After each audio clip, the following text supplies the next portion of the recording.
بلوچستان کو خوشحال بنانے کا وعدہ، نیشنل ہائی وے اتھارٹی کا پاکستان کے دل کو تاریخی تحفہ۔ وزیر اعظم شہباز شریف نے N25 قومی شاہراہ کا سنگ بنیاد رکھ دیا۔ وفاقی وزیر مواصلات عبدالعلیم خان نے N25 شاہراہ کو حقیقی معنوں میں گیم چینجر قرار دے دیا۔ یہ شاہراہ کراچی سے بلوچستان کے کئی علاقوں کو جوڑتی ہوئی چمن تک جائے گی اور پھر افغانستان سے لے کر سینٹرل ایشیا تک تجارت کے کئی دروازے کھولے گی۔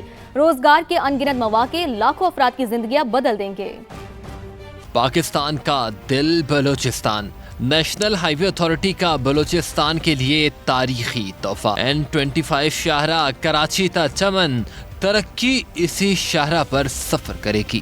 یہ محض ایک سڑک نہیں بلکہ پاکستان بالخصوص بلوچستان کے لیے گیم چینجر بنے گی۔ بس یوں سمجھ لیجئے کہ تجارت کے ایک نہیں کئی دروازے کھلیں گے۔ N25 ملک کی سب سے بڑی بندرگاہ پورٹ قاسم سے شروع ہو کر ہب لزبیلا، خزار، سوراب، کلات، مستونگ، کوئٹہ، قلعہ عبداللہ اور چمن کو جوڑے گی اور پھر چمن کے ذریعے افغانستان سے لے کر وسط ایشیائی ملکوں تک رسائی آسان ہو جائے گی۔ نیشنل ہائی وے اتھارٹی کا یہ نادر تحفہ ملکی زراعت کو دوام بخشے گا۔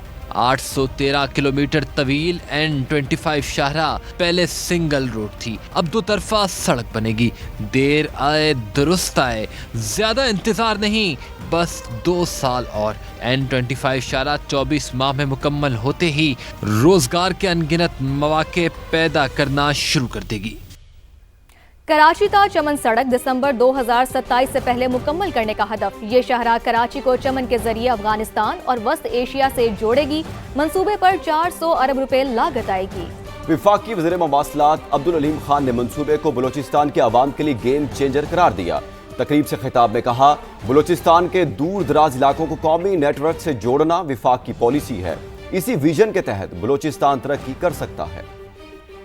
وفاقی حکومت کی پالیسی ہے کہ ملک بھر میں انٹر کنیکٹیوٹی کو بہتر بنایا جائے، بلوچستان کے دور دراز علاقوں کو قومی نیٹ ورک سے جوڑا جائے۔ بلوچستان کی ترقی اسی ویژن کے تحت ممکن ہو سکتی ہے۔ سب سے اہم اور لینڈ مارک منصوبہ پاکستان ایکسپریس وے ہے، جو کہ کراچی، کوئٹہ، چمن تک تقریباً 800 کلومیٹر پر مشتمل ہے۔ وفاقی حکومت نے اس کے لیے خصوصی فنڈ فراہم کیے ہیں اور اسے 2 سال کی قلیل مدت میں مکمل کرنے کی ہدایات دی۔ یہ محض ایک سڑک نہیں، اس ملک کی ترقی میں اور خاص طور پر بلوچستان کی ترقی کے لیے ایک سنگ میل کی حیثیت رکھتی ہے۔ یہ ایک بہت بڑی ذمہ داری ہے اور واضح پیغام بھی کہ بلوچستان پاکستان کا دل ہے۔ یہ منصوبہ پاکستان کی اقتصادی راہداری CPEC کی تکمیل میں بھی اہم کردار ادا کرے گا، کیونکہ یہ بلوچستان کے ذریعے ہماری جنوبی بندرگاہوں کو مغربی چین اور وسطی ایشیا سے جوڑے گا۔ بلوچستان کے عوام کے لیے یہ ایکسپریس وے حقیقی معنوں میں ایک گیم چینجر ہے۔ NHA بلوچستان میں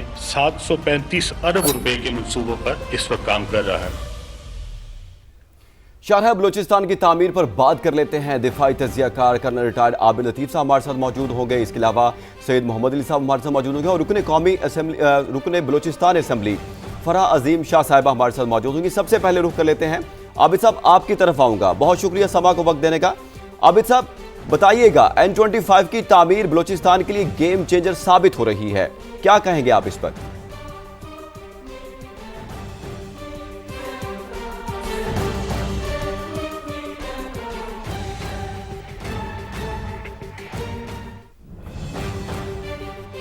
آکاش بھائی آواز آ رہی ہے؟ جی عابد صاحب بولیے گا۔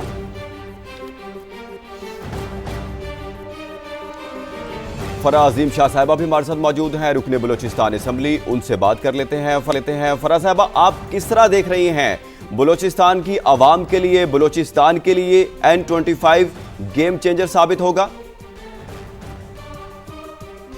بسم اللہ الرحمن الرحیم۔ جی بہت شکریہ۔ جی دیکھیں، بلوچستان کے جو 80% مسائل ہیں وہ معاشی مسائل ہیں، اور میں نے ہمیشہ اس بات کو اجاگر کیا ہے۔ اور جو بلوچستان میں آپ کے جو سیپریٹسٹ گروپ ہیں وہ فتنۃ الہندوستان اسی لیے بہت زیادہ ایکٹیو ہو جاتے ہیں، کیونکہ جو ہمارے معصوم عوام ہیں، ہمارے جو ینگسٹرز ہیں، ہماری یوتھ ہے، انہیں وہ غلط طریقے سے ان کی برین واشنگ کرتے ہیں۔ اور ان برین واشنگ ہونے کی وجہ کیا بنتی ہے؟ آپ کا بلوچستان کا انڈر ڈیولپ ہونا، وہاں پر آپ کی جو بنیادی سہولتیں ہیں وہ نہ ہونا، اور